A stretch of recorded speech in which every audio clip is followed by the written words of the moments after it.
Želám vám príjemný dobrý deň. Volám sa Peter Lojdl a som hlavným lektorom spoločnosti e-Academy.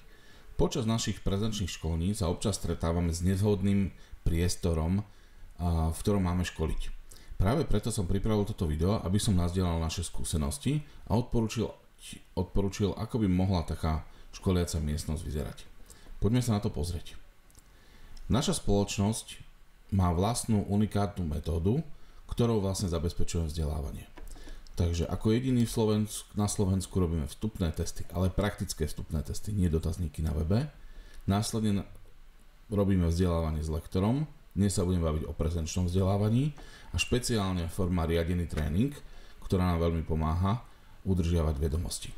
Nasleduje videokurs ako doplnok k prezenčnému školeniu, ktorý je vlastne jednak k prezenčnému školeniu. No a niečo na záver, kondičné kurzy, ktoré zatiaľ na Slovensku nerobí nikto. Sme prví a zatiaľ jediní.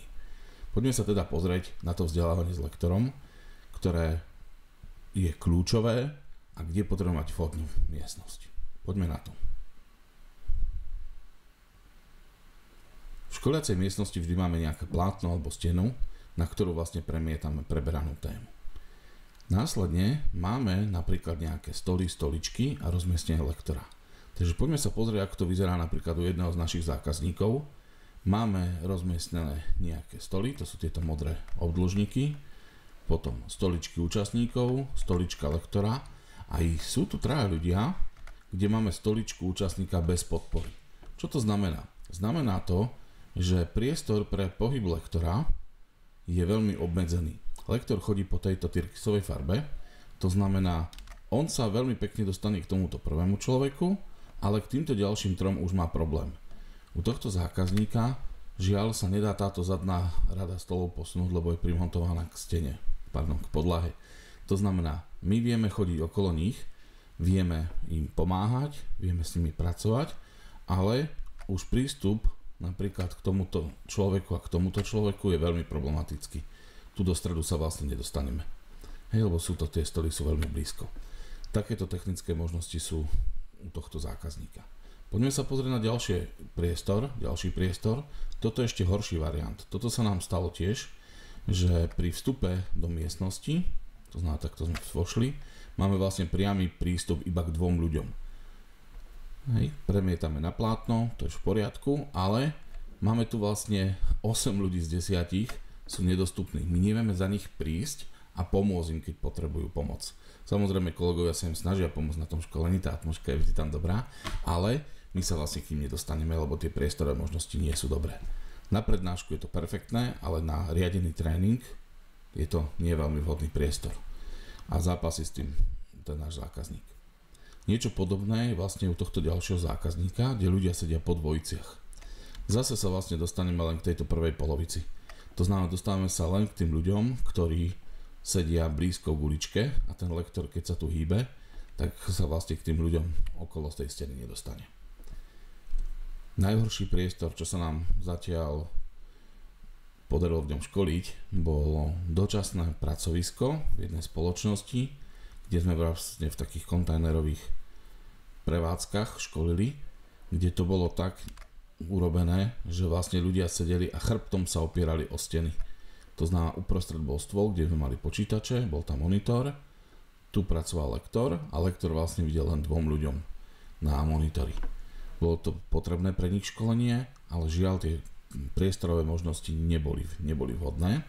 Tak sme to potom vyriešili tak, že školenie prebehlo, ale kondičný kurz, ktorý klasicky robievame do 2 mesiacov po skončení školenia, sme urobili hneď o 2 týždne.